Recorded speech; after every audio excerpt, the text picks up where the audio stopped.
Welcome to our Amud Yomi Shiur. Welcome. We're such good people today this morning, and we should really be davening and learning for the Gans Klal Yisrael in the times of need. And we should be learning and dedicate this year for the Hatzlacha of the soldiers, for the Shichu, the release of all the captive people, of the captives. And those that are alive, and Bezos Hashem, all will be well. Now,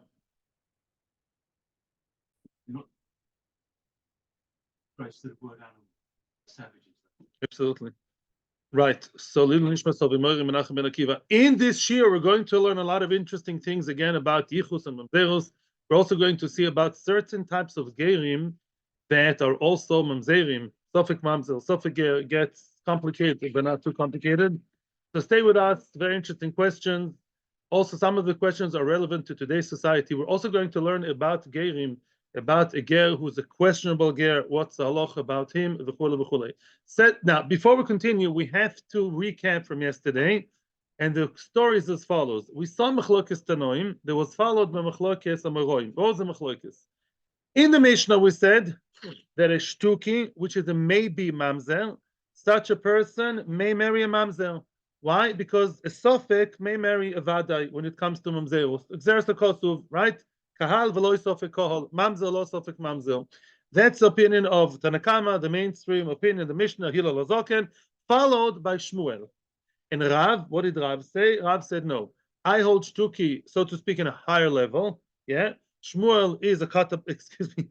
Rav says that the shtuki is a cut above the mamzer, and the shtuki and a mamzer shall not mix. Shtuki should stay where he is, shall not go down to be like a mamzer. Okay?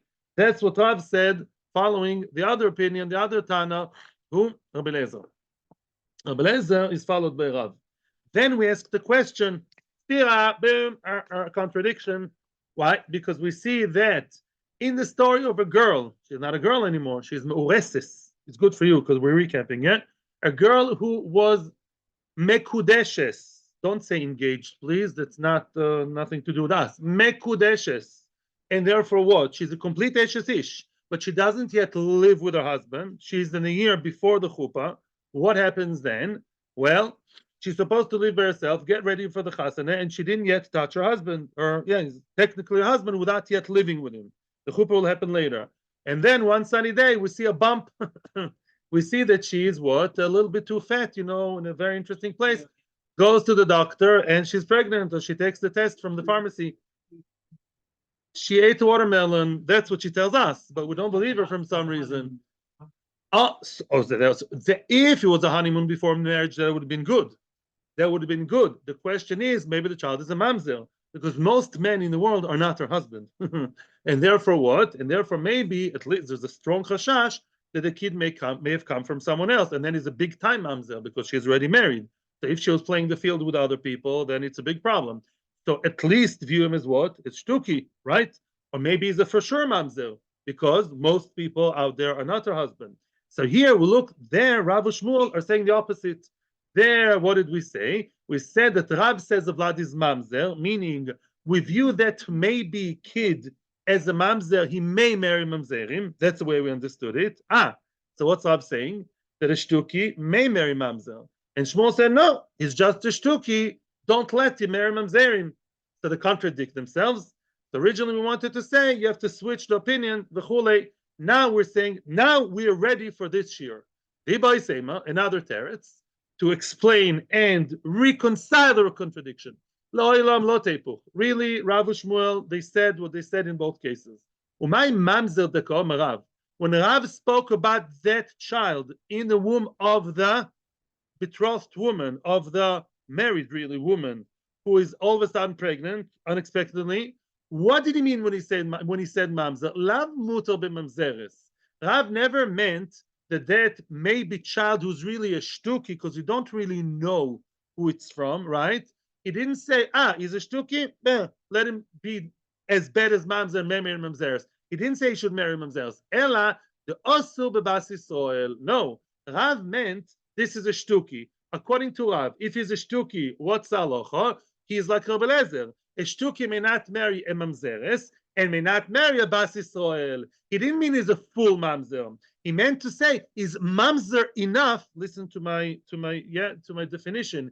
Is mamzerish enough to be also Bas Israel? He's below Bas Israel because he's a shtuki, but he's not a full mamzer to go down to marry a mamzeres. That's what Rav meant, and that's very consistent with what he said over here. Very good. Rav is very consistent.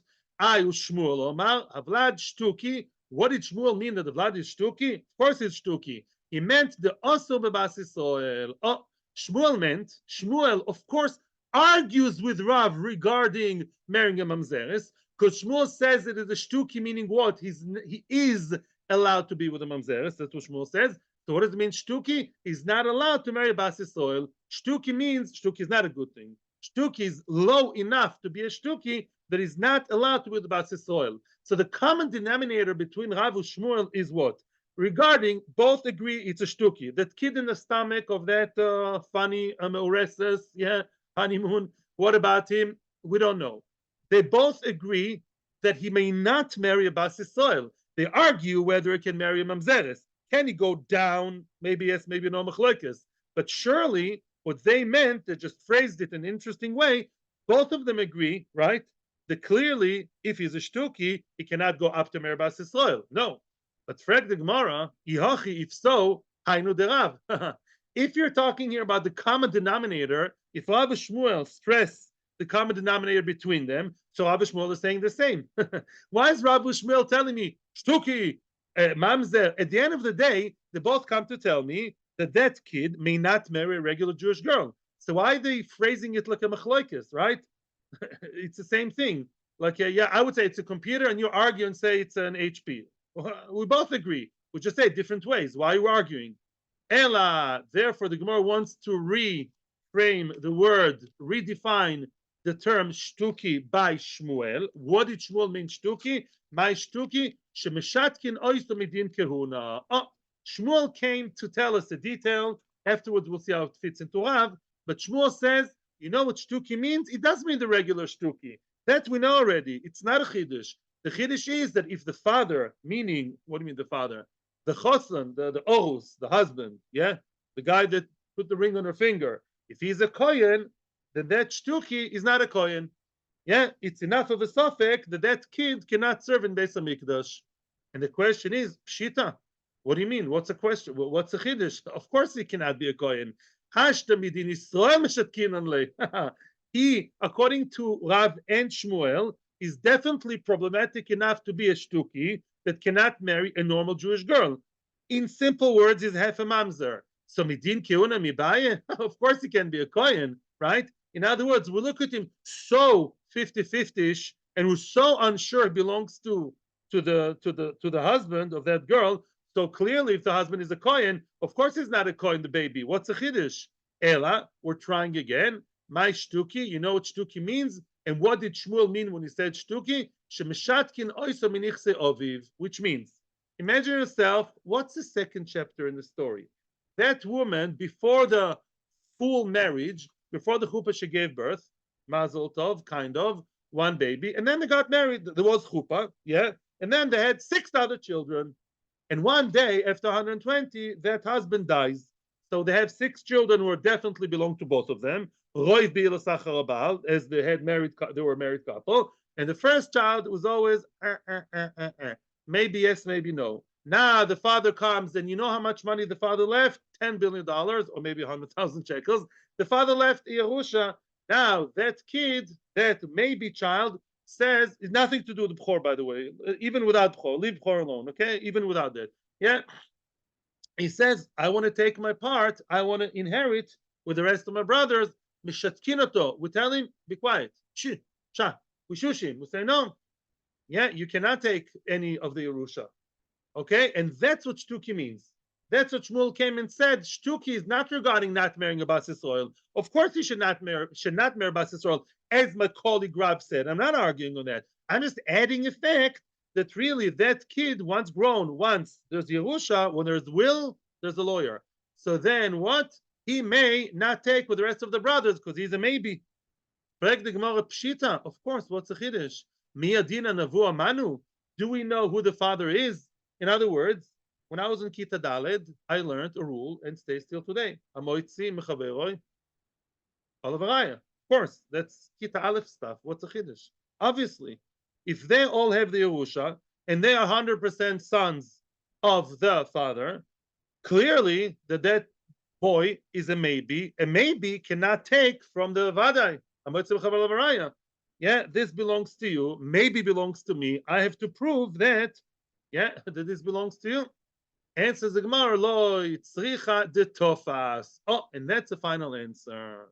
We're talking here about a case that Mr. Maybe, Mr. Shtuki Maybe, the first kid, he was smart. He took all the money from the father's house, cash and jewelry, and I don't know what else, and he tofas. He got hold of it. He switched. Well, yeah, basically he switched the order here, right? He turned the tables. Now there, moitzim mechaveroi. In other words, I would have said, I'm not a moitzi mechaver. Let's say I'm the sofik. I'm not moitzi from you. You want to be moitzi from me. I got hold of it. Now you prove that I'm not the brother. Kamash malan, that's a chiddush already.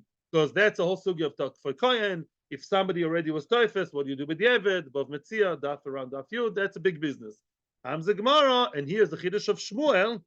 No, we are so mesupak. We're so much in doubt regarding who the father of that baby is, which is now not a baby anymore, that even if he got hold of the money and they're the ones standing outside the other brothers, we still say, we mafkinan miyodei. We take out the money from him and we say, naughty boy. We don't know whether you're the son or not, and we know that they're the children. Therefore, take, yeah, although you have the upper hand, no, physically, you give back the money to them, and that's it. You don't get anything because you're still intrinsically a sofek. And that, by the way, is what Shmuel said. I don't know what Rav would say. Looks like it's a machlokes. Maybe Rav and Chinami, the Shitosai, would say that we don't view him so badly. Could be. We view the Shtuki on a higher level. Maybe in Chinami, according to him, the Shtuki has a tzadir. I haven't seen that in the Rishonim, but that could be a machlokes Rav Shmuel. Okay, yeah, it's actually a reasonable time to ask a question. Or another optional answer. My shtuki. You know what Shmuel meant when he said shtuki? Beduki. Oh, we're going now to talk about what we just said. What's beduki? Livdok, to check. Sheboit kimasimai. We check the mother. In other words, why we doubt and questions? Ask her. Believe her. She boit kimasimai v'omes lekosher nivalti ne'emenes. In other words, Shmuel arguing on Rav, on what? Shmuel and Rav, let's summarize. Both Shmuel and Rav agree the kids are shtuki, in general. What do you mean in general? He cannot marry Bas Yisrael, right? That we already made example. Is a shtuki allowed to marry down a mamzer? Machlokes Rav Shmuel. What did Rav say? No, he may not. Shmuel say, yes, he may. Now, Shmuel is coming, though, to add another point, which Rav may argue about, and that is, do I believe the mother? Says Shmuel, I define him as the shtuki, i.e. beduki, that if the mother said, I was niva lekosher, meaning my husband promised, trust me, she says, I promise you that I was niva to the kosher one, meaning my husband, my orus, so we believe her. And that's what Shmuel comes to say, well, Rav may not necessarily believe her. As we saw that machlokes already, that's a machlokes tanoim, where Subas Daf Yud Gimel. The Gemara Keman, Rabban Gamliel. Basically, Shmuel is paskening like Rabban Gamliel. Remember, we quoted a few days ago a Mishnah in Ksubas Yud Gimel that says, according to Rabban Gamliel, we believe the girl who says the father is kosher, the non-married girl, so he's not such a kosher girl, and yet Rabbi Talfan says we don't believe, Rabbi Yeshua says we don't believe her. Correct the Gemara, what are you basically telling me now? That Shmuel paskens like Rabban Gamliel. Shmuel is not inventing the wheel. Shmuel is just telling me, I am a Rabban Gamliel follower, and I say that if a girl says that my kid is kosher, I was a naughty girl, I admit, but believe me, I was only niv'al to a kosher Jew, not a mamzer, not a goy, we believe her. So Shmuel is practically like Rabban Gamliel. Okay. Shmuel already said it once. Why does Shmuel have to repeat himself? Shmuel said it already. Where did he say it? The Tanan. That's very good chazoro now. Tanan in Subas Yud Gimel.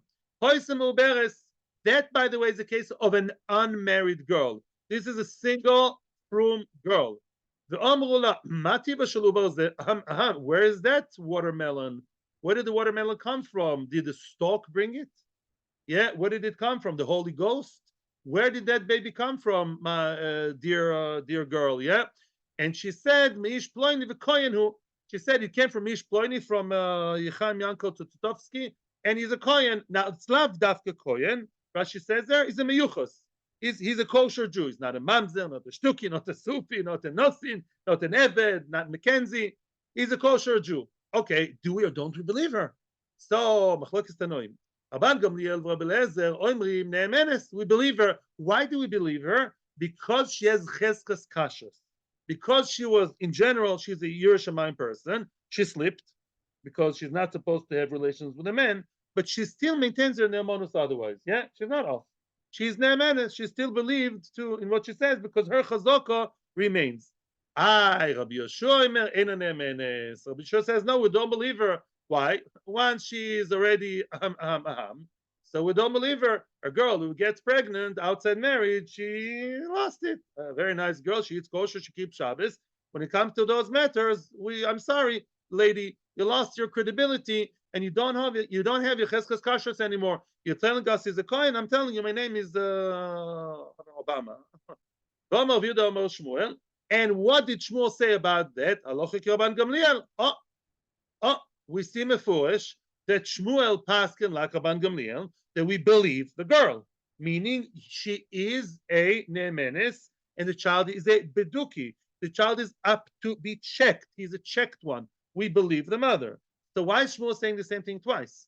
If you're telling me that Shmuel already paskin like Rabban Gamliel, we believe the woman, she's a shtuki. So why are you telling beduki? Why are you saying again shtuki here, making whole machlekes, a whole big new thing? Why? Answers the Gemara, first wide line, tzricha. Yes, the cases are not the same, my friends. Before we continue, what's the difference between the two cases? One difference, ring on the finger. That's a difference. Over there, we speak about a girl who's completely single. Here, we're talking about a girl who's already mekudeshes. That's the difference. Why?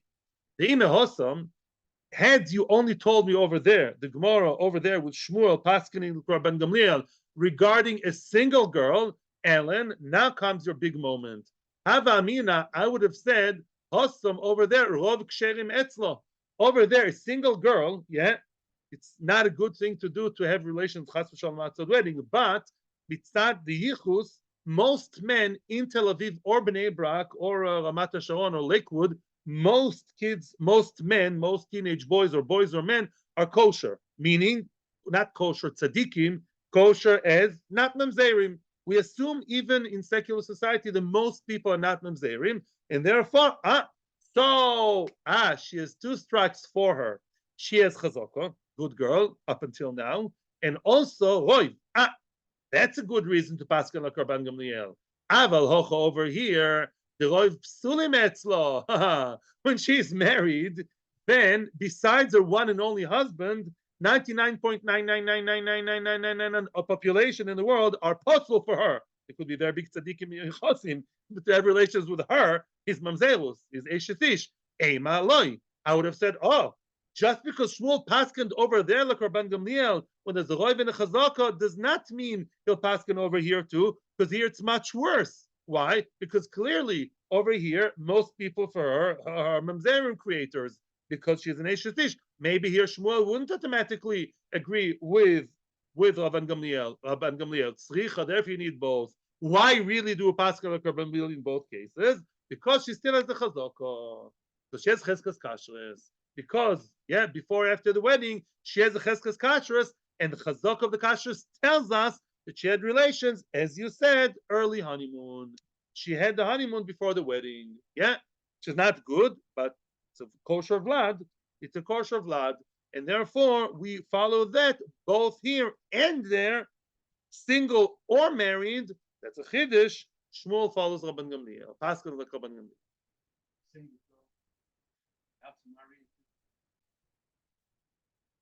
Welcome to the world of Kutim. That's now going to be the star of the show. From now till the end of Shiur are going to be our so-called dubious friends, the Kutim. Who are the Kutim? Kutim were were Gentile people who were imported from Bavel from the city or an area called Kuta in Bavel and other areas there, Sifravaim and this and that, and they were brought by Sancheriv into Eretz Yisrael. He didn't want Eretz Yisrael to stay empty and desolate, right, and deserted. So he wanted to be populated some, he colonized it. And therefore, he brought Kutim into Eretz Yisrael. Okay, and then the Kutim were over the Zor in Eretz Yisrael. And from some reason, I saw that in the Novi this morning, he actually brought Kohanim, he brought Jewish Kohanim to teach them how to behave like Jews, interestingly. And then the rest is history. Kutim were never really Mekayim Halacha properly. And regarding Kutim, before we continue, you have to realize Kutim have two questions always attached to them. First of all, and we'll see it as we go along. I don't want to give too much of an introduction, not to spoil the fun later. We're going to see a very interesting ritva today, stunning. Basically, there are two questions. Are they Jewish or not? Because the way that they were Megayah was by fear. HaKadosh Baruch Hu brought a whole pride of lions, and then the lions attacked them. They realized it's from Hashem, and they were Megayah out of fear. We're in the Holy Land. The God of this land wants us to be Jewish. They're Megayah out of fear, which is questionable. Is that good gear or not? And other questions attached to it. So every Kuti, is it Jewish or not? Secondly, Kutim were never amazingly frum Mekayim Halacha. They're always, as they say in Hebrew slang, light. You know what's light? Light is like the tea light. It's like F frum, F not frum. So the Kutim may have been Mamzerim because they didn't really follow Halacha, as we're going to see the details of Gittin Kiddushin. So every Kuti has two questions, generally speaking, of course. I'm talking now very, very, very much in general. All the details will unfold. But generally speaking, every Kuti has two questions. Is he Jewish? And even if he's Jewish, is he a mamzer or not? Yeah, because they didn't really follow halacha. Okay? So now, just bear that is a very general idea, and let's see now the picture. The Chen, Tanya, says the Bryce, and this is starting a whole new issue. If you remember, our Mishnah said Kuti, right? The last word of our Mishnah was Kuti, as Rabbi Lozo said that Kutim cannot marry other Kutim. Wow. The Chen Rabbi Lozo, Kuti lo isa Kutit. Wow. A Kuti may not marry a woman, a female Kutis. Correct the Gemara, my time, why not? I want to show you Tosas right now. Now we have to see Tosas. Kuti lo isa Kutit, the last Tosas in the page. Yeah, and the Gemara is asking, why can't a Kuti marry Kutit? Says Tosfos, you're asking why? If you remember, Blazer, besides what was Blazer's statement? Here's the last time over the three. He said a shtuki cannot marry Israel or Mamzer, and a shtuki cannot marry shtukit. Why? Because maybe the male shtuki may be kosher, and the female shtuki may be treif, Mamzeres. So even shtuki and shtuki can't marry. They can only marry a gerim. So asks Tosfos, why are you so surprised? Why can't the Kuti marry a Kutit? Of course. That's fake and the fake also. He said sofek with a sofek, and a maybe cannot marry. The Kuti and the sfekas, Kuti is one of the questions. Answers Tosfos. Listen to the brilliant answer. What really can be the question about what's the names about Kutim? Sharei im shnei mamzerim hetergomu. What could be the worst case scenario of he Kuti and she Kutit? Mamzer mamzeres mazel tov. Va'afilim echad mamzer va'echad enu mamzer mikol makom geru. Right? Tosfos is not saying that maybe they're going. We'll see that later. But at the moment, the Gemara thinks that Kutim are gerim. So maybe one of them is a mamzer, one of them is a ger. Great. Mutar b'mamzeres. In other words, the Gemara's question is, what's your problem? The opinion of Rabbi Lozo. What's the worst case scenario? Please ignore what I told you before, because the Gemara is not there yet. Yeah, the Gemara right now thinks that Kuti may be gerim, and we're never really frum, never really good. They're mamzerim. Okay, so it's a pool of gerim and mamzerim. Mazel tov. Ger and mamzeros is okay. Mamzer and geros is okay. Ger and geros is okay. Mamzer and mamzeros is okay. All four combinations are fine. What do you want from the lives? Let them marry each other. Yeah, that's a question. Answers the Gemara. Omar of Yosef comes of Yosef, and this is all big chidushim. Asau keger le'achar asor doirois. Oh, in other words, the kuti midarabonon, we gave him the status of a ger after 10 generations, a 10-generation ger. What does that mean? Before we continue, another little piece of information. I saw it today, fresh off the press, saw it today again in Shulchan Aruch.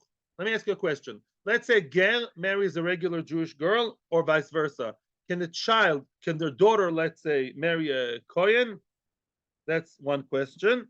Another question, and that is, the answer is yes. Now, besides, what about a ger and a, no, what did I say? A ger and a regular girl, or vice versa. Can the son or daughter marry mamzerim? No. Yes. No, no, no, no, no, no, no, no, no, no. They're completely kosher Jews. They cannot marry mamzerim. They cannot marry mamzerim. However, that's what I'm trying to get to. Ger and Gioiris. Mackenzie, and he married Miss McKinley. And then they found the truth, Shia, and then what? The truth for them, yeah, that they should be Jewish. And they went to Eshet Torah, to Ihat, they went, now they are Rum Jews. Their child may marry a mamzer. Leave the coin alone now. May marry a mamzer, and the grandson may marry a mamzer, v'chule, v'chule, v'chule, can marry a mamzer. Another, when Ger and Giora started dynasty, then all the children may still marry mamzerim. The Gerus, they carry the mamzerus in a way that can still marry mamzerim. And this is another drosha somewhere else, not here. I think it's discussed more in Yomi, I'm pretty sure. Now, however, after 10 generations, miderabonon, things change. You have a person who 10 generations ago was, his grandparents were the founding fathers in America. 10 generations ago, there was Megayer, the family. He or she may not marry a mamzer. Why? Let's see, and then we'll connect it to Kutim. The Tanya, it says, Ger ad asor doirois mutar b'mamzeres. A ger up until 10 generations from the gerus of mother and father, or shall I say, great grandfather and mother, he may marry mamzeres. The gerus stays with him, and he's okay to marry mamzeres. Mikan va'elach osor b'mamzeres. After 10 generations, then the ger may not marry a mamzeres. And the question is, why? Midoraisa, again, a descendant of two gerim may marry mamzeres forever and ever. Why is it that after 10 generations, the Rabbanon stopped it? I'll tell you why. Very easy. Imagine yourself, you go to a chasana, right? Oh, they changed the name long ago. You think they're stupid to leave the name Mackenzie and be accepted to Cheder and Bnei Brak and Mea Shearim? You're nuts? Of course not. The name now is Rabinovich, and from the other side, it's Leibovich, right? Okay, very nice. You come to a wedding, how very nice. All the grandfathers from all sides, super frum, and already 3-4 generations, they're all Jewish Rosh Yeshivas, Admoirim, Hasidim, Mashgiach Kashrus. You have no idea that 10 generations ago, there was a gerus in the family, and you know the kala is a mamzeres, and we all know she's a mamzeres. You say, oh, that's nice and progressive, and you know it's Mesader Kiddushin, Gadol Ador. Look, we allow a mamzeres to marry a regular Jew because nobody knows that 10 generations ago he's a ger. So then people may mistakenly think that a regular nice Jewish kid from Jewish dynasty ancestry from all sides may marry a mamzeres, and she's a fresh mamzeres off the press. It's her mother who had whatever, sometime with a plumber. Yeah, excuse my language. Yeah. So then what? Again, that's why they said no. Since after 10 generations, people most probably don't, that's what Shulchan Aruch says. People probably don't remember the ancestry. Therefore, after 10 generations, we said no, Mr. Ger may not marry mamzeres. Some say, some say, until the name of Gerus is forgotten from him. Meaning, it could be even according to the Rambam. I saw the Rambam today. The Rambam says even after 10 generations. Yeah. In other words, let's say they remember the Gerus 15 generations. He's not allowed to marry a mamzeres. Only after people completely forgot that there's any Gerus in the family, nobody knows about the Gerus except for the family themselves. They keep it in secret. Nobody else knows that they're Gerim. Then he may marry mamzeres. So let's just summarize. By the way, that's Shulchan Aruch versus Rambam, one of the rare cases. The first halach is Shulchan Aruch, 10 generations. The Rambam says until they forget. Now, so interesting. So Rabbanan made the gezerah, a takana, the what? That a ger may not marry a descendant of Geri, may not marry mamzeres, because people don't have such long, strong memory, and therefore don't marry mamzeres. And the same thing applies to kuti and kutit. What? What's the connection? What does that have to do with the price of cheese? Yeah, this is apples and oranges. Hassam over there, ger yoshon umamzeres chadasha. Over there, what's the reason for your gzera, Rabbi? There's a ger yoshon. He was a ger. He's the son, grandson, great grandson of Rosh Yeshivas Bnei Brakish Briskers Chazonishnikim. Nobody knows about the fact he was a descendant of Gerim from billion years ago. And in Mamzeres Chadosho, Rashi says, Kloimer Yedua. She's known to be a Mamzeres. Everybody knows. Oh, that's a big problem. Amri Bar Yisrael, the Kanosu Mamzeres. Everybody at the Chasen will say, look, here's a nice Jewish kid from a Jewish family, marrying a Mamzeres. Maybe that's the halacha. And tomorrow, a real Jew from forever will also marry Mamzeres. That's a problem. But hacha over here with the kuti and the kutit, what's your problem? They're both the same. In other words, if both of them are kutim, well, what's your concern? Either both of them are kutim from 100 generations ago and nobody knows. Now they look very frum and behave very frum. Or both of them are new kutim and everybody knows that they're kutim. You want to tell me a new kuti, so to speak, with an old kutit? That's a big ukimta. It's not what you're saying. You're telling me no kutit may not marry any kuti. Your logic doesn't work. Yeah, the only logic that works in the gzera of a ger and mamzeres is a ger that's been 10 generations ago ger. With the mamzeres, it's first generation. That's a very bad shidduch, literally. But a kuti and kutit, why?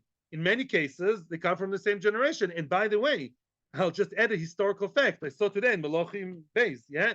All kutim came together. I don't know if later on new kutim came in anyways. So either both are old kutim or they're both old kutim.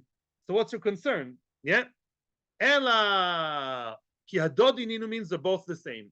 Ella, therefore we come with a whole new pshat. Again, you just have to keep your eyes on the ball, and that is one thing we're trying to figure out over here throughout the Amud.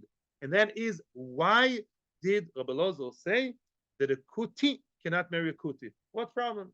Similar background, similar color of skin, all good. What's bothering Rabbi Lozo or Rabbi Lezer, the two Gilsois, to forbid a kuti from a kuti? That's the one thing. Don't lose sight of that. That's one thing. What's wrong with a kuti marrying a kuti? Now we're going to come with a second answer. Ella. He also Rav Dimi Omar. When Rav Dimi came from Eretz Yisrael, he said, Rabbi Lozo Sovolok Rabbi Shmuel. Soon we're going to explain what that means. Rabbi Lozo follows the opinion of Rabbi Shmuel. Rabbi Shmuel Sovolok Rabbi Akiva. And Rabbi Shmuel holds like Rabbi Akiva. Everything will be explained. Which means, Rabbi Lozo Sovolok Rabbi Shmuel. It's a two-stage process. Rabbi Lozo Sovolok Rabbi Shmuel Domer Kutim Gera Arayasem. Oh, that's factor number one. Rabbi Lozo holds, like the opinion of Rabbi Shmuel, yeah, in many places, in Yevomis and otherwise, that kutim are gerei, what a gerei arayas, meaning they were megayer by force, because they were megayer, as I told you, because of lions. They're megayer because of the fear of lions, and therefore they are goyim. They are goyim gmurim. A guti is a goy. Okay. Now I want to read to you from the Ritva.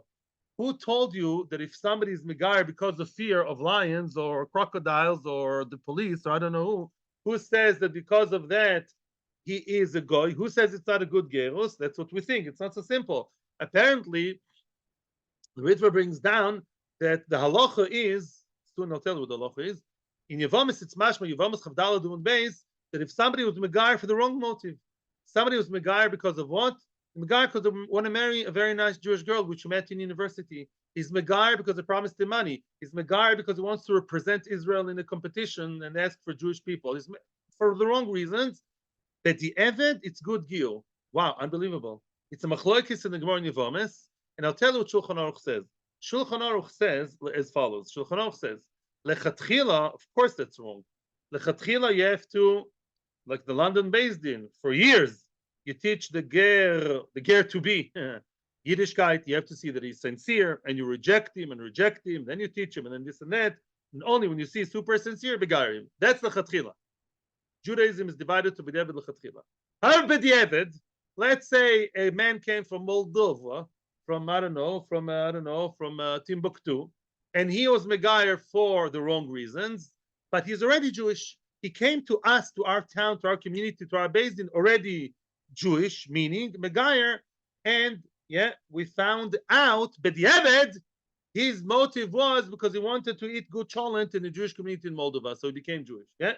So now, in this situation is a bit precarious. It's a bit of a question. Lechatchila, you don't do that. But if you see, it says Mishamrim Oisoy or something like that, Boit Kim Oisoy, if he behaves like a real Jew, eventually he chaps on. Eventually he's chapping, goes to mikveh every morning, puts on tefillin, behaves like a good Jew, goes to shiurim, even though his original motive was bad, yeah. But if B'diavad he behaves like a sincere Jew, he's accepted. We won't reject him. One second. Masha'en can, it's all important for the Ritva. Masha'en can, if that man, we saw that he never was serious, then he's not Jewish. It was from the wrong reasons, right? And he never really behaved like a Jew. That happens today in Israel a lot. The Megayer people, in order to serve in the army, to be part of the nation, and they remain non-frum. Yeah, I saw such cases. A girl Giora, she has pants, so she's not from Bechlal, right? That's what's going on. Yeah, that's not gerus, right? It's not sincere, and was never followed by halacha. Again, I'm not saying this halacha l'maisa. These are big questions. Just telling you what I saw in Shulchan Aruch. Now, these gerim, thank you for your patience. These gerim, who cares about ger arayas? Who cares about ger arayas? But the ever they're gerim. Says the Ritva, no, because these kutim never ever really kept halacha, and right from day one they were playing with the Avodah. Then it says in another Avodah and halacha, they were never into it. Therefore, says Rabbi Shmuel, I hold their gere arais and therefore the goyim, because they did it for the wrong reason and they never chapped on, and therefore they are gere arais. There is another opinion, by the way, which we'll see later, that some people say that the kutim are real sincere gerim. The kutim are good gerim. Why? Because they say no, or they were regarded for the wrong reason. Then they kept everything nicely, and they were sincere and good, and eventually they went off the derech. Then, of course, that happens a lot also. That's very, very sad. Yeah, the ger at the beginning is all on fire and mekayim halacha, good, fine, and then they went off derech. Then there are Jews. Yeah, they're Jewish. They're not frum, but they're Jewish. Okay, now we follow the opinion of Rabbi Shmuel that says kutim are simply goyim. Yes, what's your question? Continues the Gemara. So factor number one in the logic process of Rabbi Elazar, kutim are goyim. That's first of all. Now remember, they did infiltrate the Jewish nation, and some kutim goyim married Jewish girls. What happens when a goy marries a Jewish girl? What about happens to the child? The child is Jewish. Does everyone think that? There was once a very famous man called Rabbi Akiva, right? And what did he say? That a goy who marries a Jewish girl, the kid is a mamzer. That's not halacha, but this is the story. If Mackenzie marries whatever Levinstein, then the kid is a mamzer according to Rabbi Akiva. Whoops. Factor number two, the Rabbi Shmuel, and Rabbi Shmuel himself, he thinks Sova lo Rabbi Akiva. What did Rabbi Akiva say? He thinks like Rabbi Akiva. Doma oivit kochovim ve'eved abal bas Yisrael avlad mamzer. An eved kochovim or an eved who have relations with the bas Yisrael, the vlad is a mamzer. So what is the concern? So what? So now listen to this. You know what's going to happen when the kuti marries a kuti? It says Rashi.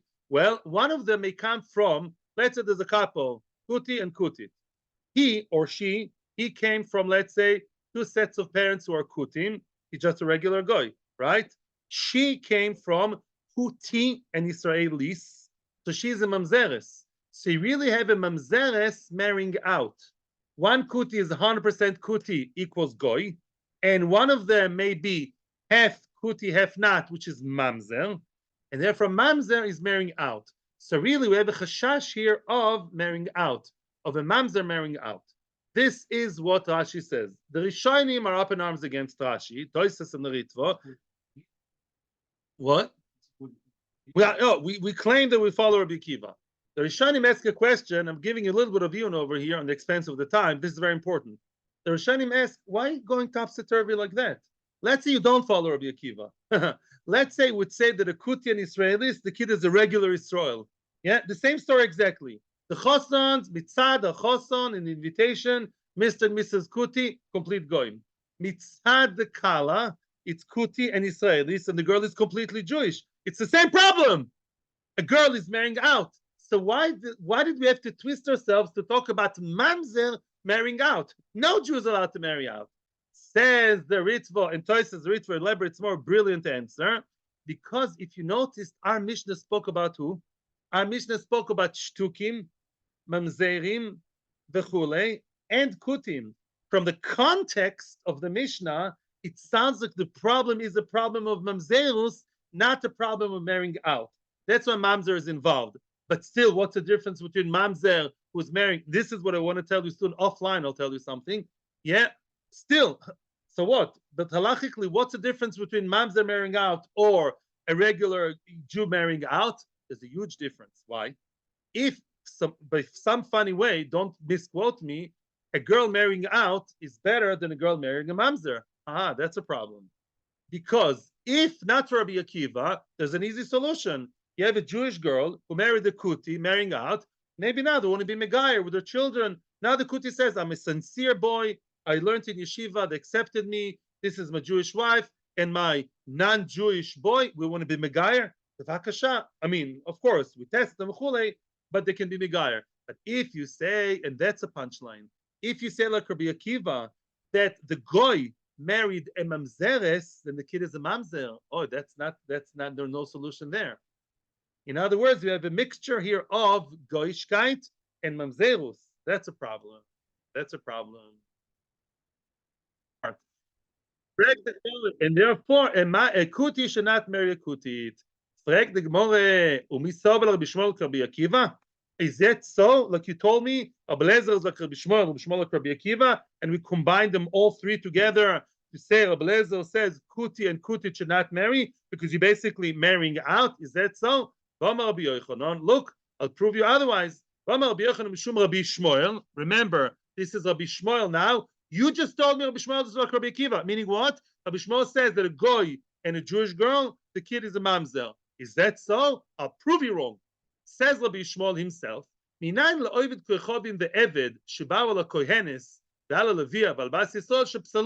How do you know that if a goy had relations, or an eved had relations with a regular Jewish girl, they disqualified her. Disqualified her from what? Marrying a kohen. How do you know that a goy having relations with a girl, university, for example, how do you know that he now disqualified her from marrying a kohen? Right? How do you know? Shenema, it says, "Ubas kohen kiti almona v'grusha v'zera ein la," which means, as you know, a bas kohen, a daughter of a kohen who may eat truma, she married, I'm joking now, she married a regular Israel, nice Jewish boy, regular Israel, she cannot eat truma. Your wife cannot eat truma, right? Now she has been widowed or divorced without children. She's going back to be kohenes and eat truma. So what's the drasha over here? Mi sheyesh lo, we're continuing to dalshin the posuk. Mi sheyesh lo almonos v'gerushin.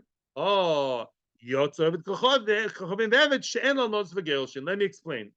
The Torah clearly says, you know who may go back to be kosher and eat truma and marry whoever she wants, v'chule. You know who that is? A woman who had gerushin and almonus. Only one kind of woman, cannot be almon or grusha. That is a woman who didn't marry, right? If you're almon or grusha, widow or divorced, means you were married. The Torah says, if you were not married with a man, you married Mackenzie because a Reformed rabbi did some nonsense, that's not marriage. That's not marriage. Whoever has no marriage, even if you try very hard, a guy cannot really halachically marry a Jewish girl, and therefore such a man, as opposed to the man written in the Pasuk, which is the regular Jewish man, such a man, if she was with him, married or not married, that disqualifies her from eating truma, and disqualifies her from marrying kohanim. Okay, very good. Now we know, that's the only reason we know that the goy and an eved, they disqualify a girl, making her a zoino, as we said yesterday, and not marrying a kohen. That's a very nice drasha, beautiful, perfect. But does that fit into Rabbi Akiva? Clearly not. Says the Gemara. If you say that Rabbi Shmuel, who's the master of this drasha, of this only widow and divorced, If he thinks like Rabbi Akiva, what does Rabbi Akiva say if that Jewish girl had a baby with a goy? What would he say? Hashta mamzer havi. The kid is a mamzer. Mifsal b'biosa mibaya. Then you have a question why she's possible in bia, which means if you really believe Rabbi Akiva that a goy and a girl outside marriage, inside marriage, yeah, the kid is a mamzer, then of course she's disqualified. We know the rule million times that if a kid is a mamzer, then the girl is possible, right? So why do you have to start with psukim like that behind the bush? Because what? Pashut. The kid's a mamzer, right? And therefore the girl is possible. I don't need new psukim. If you didn't say that, Rabbi Shmuel, must be Rabbi Shmuel really thinks what? That the child of a goy and a woman, a regular Jewish woman, is not a mamzer. Back to square one. We need two factors to explain why Rabbi Lezer thinks that a Kuti and Kutit can't marry. One of the factors has to be that a Jewish man, a goy, such as Kuti, and a Jewish girl, the child is a mamzer. That's not true.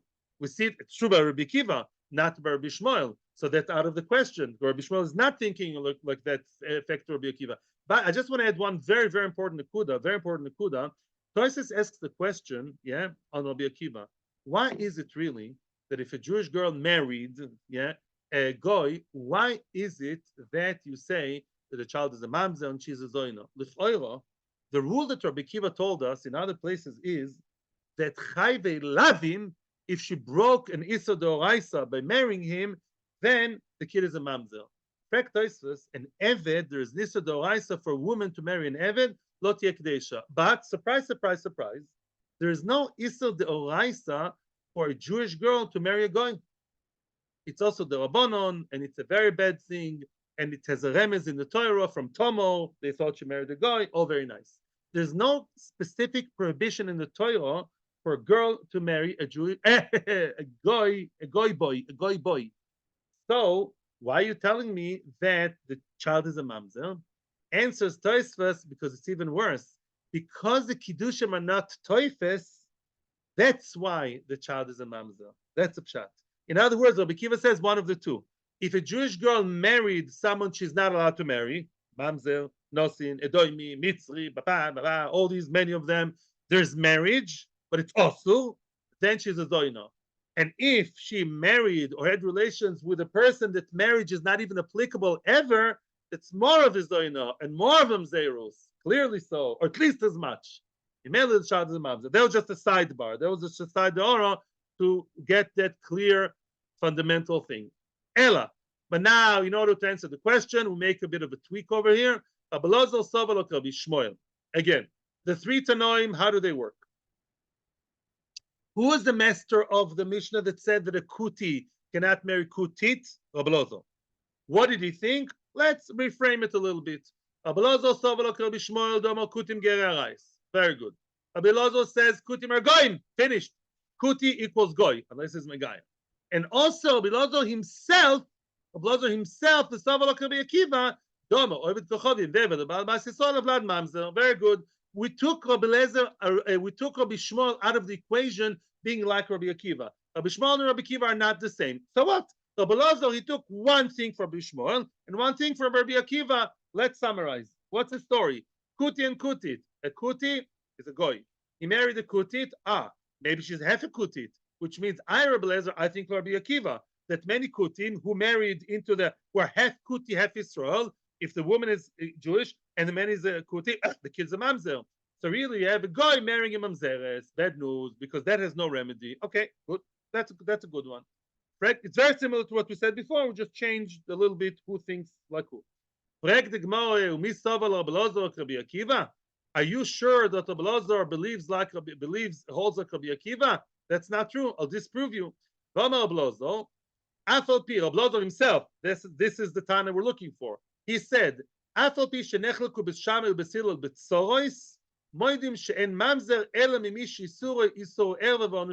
explain.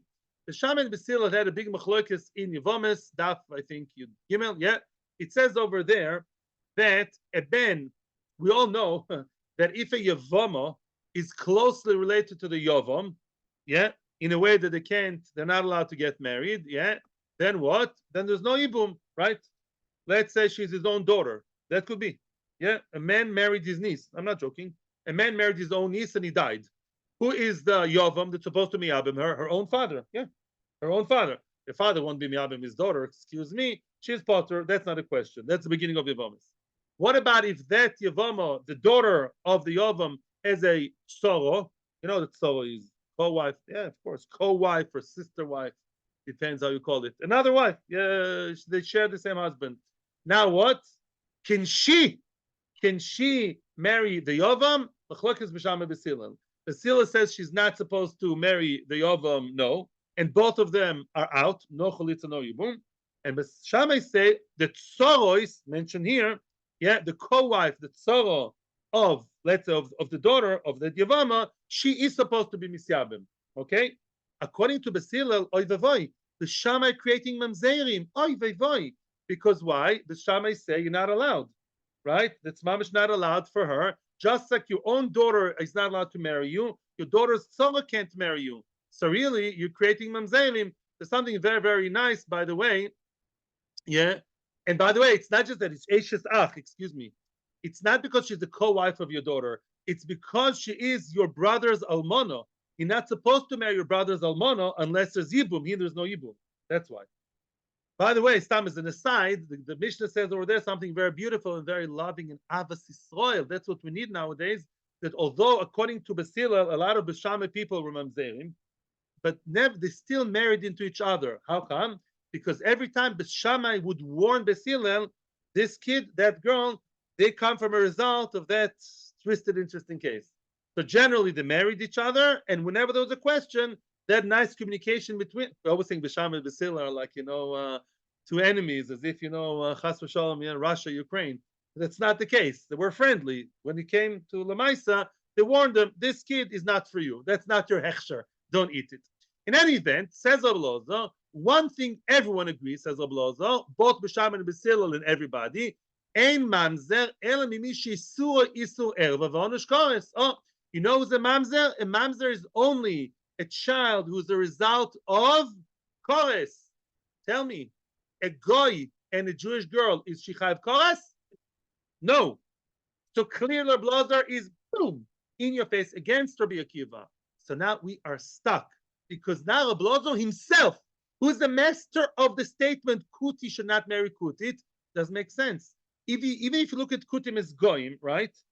But if one Kuti married a Jewish girl, the kid is what? The kid is regular Jewish kid, right? So then Achiel Betz married out, and here we're not concerned about regular married out. We're only concerned about Mamzeri marrying out because they never can be Megayer. If the girl married out, okay, let her be Megayer. So question, we're stuck. Ablozo does not believe that there is mamzerus from a goy and a basis oil. Problem. Ella will just start now. Give me one more minute. Ki also Rabin Omar B'Chia Bar Abba Omar B'Yochanan Damel Omar B'Abba Bar Zavda Omar B'Chanina Damel Omar B'Yakov Baridi Omar B'Yoshua Ben Levi. Three different versions of who is the master of the following statement. Sholosh Machloikes Badovo, which means now we're going to reframe the three facet machloikes between Rabbi Akiva, Rabbi Shmuel, and Rabbi Lezer. And now, finally, tomorrow you will see exactly why Rabbi Lozo said what he said. Allow me to continue one more minute, please, quickly. It's very easy. Shalosh machlokas badovo. Rabbi Shmuel Sova, opinion number one regarding Kutim. Rabbi Shmuel says Sova Kutim Gerer Rayasen. Those Kutim are Poshet Goim. They started with lions and they never really were serious about their Yiddishkeit. The day after the Gerus, the women wear pants and the men did Avodah Zarah. The Koyanim Shenitmu Behem. There was special Koyanim who went to do Kiruv, I'm not joking, to teach them halacha. Koyanim Psulim Hayu. They married them. The Mekarev was Mushpa. They're also Psulim. Shenema, it says in the Novi, I saw this today. They also let Miktsoisam Koyanim Bamois. What does it mean Miktsoisam? The Koyanim were Miktsoisam. What Miktsoisam? From the cuts, from the thorns, they were like the thorny ones, the garbage ones, excuse my language, or some say from muktzeh. They were like muktzeh people. In other words, those koyanim intermarried those goyim. Bad news. That's what Rabbi Shmuel says. For me, the kutim are poto goyim gmurim goodbye. Goyim finished. Rabbi Akiva Sova, Rabbi Akiva thinks, Sova Kutim Gere Emesen. Oh, Rabbi Akiva thinks that they were sincere. Why? Says the Ritva. Originally, they were Megayer because of a rice that wasn't good, but eventually they were sincere. Later, they went off. But there was a period when they were good Gerim. So, B'di'eved, the Ger that came for the wrong reason, but then he behaved okay. We accept him. Those Kohanim that you quote, they were good Kohanim. They tried and they managed to make them keep halacha for a while. You know what ktsois mean? Doesn't mean something bad. It means good. Katzin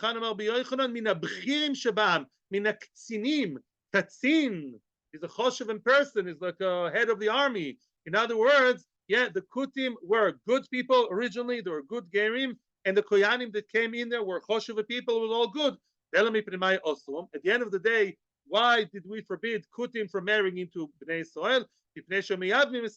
As they will see tomorrow, because as we'll see tomorrow, they had an issue with Yibum. They created problems because they did not keep Yibum properly, as we'll see tomorrow, Hashem, and that's the opinion of Rabbi Akiva. Of course, we still have to see the one and only Rabbi Elazar, which we keep searching for. That will be Hashem tomorrow. You all have to come tomorrow and listen to Zoom and Torah anytime and YouTube and everybody to see what's the opinion of Rabbi Elazar. Why doesn't he allow a Kutit to marry a Kutit? Atzlacha Vracham, and we all the children get married soon with Yerushalayim people. Those of us who need shidduchim, the kinderlach, grandchildren, all good. And Mashiach should come soon, and everything will be good. Atzlacha uvrocha.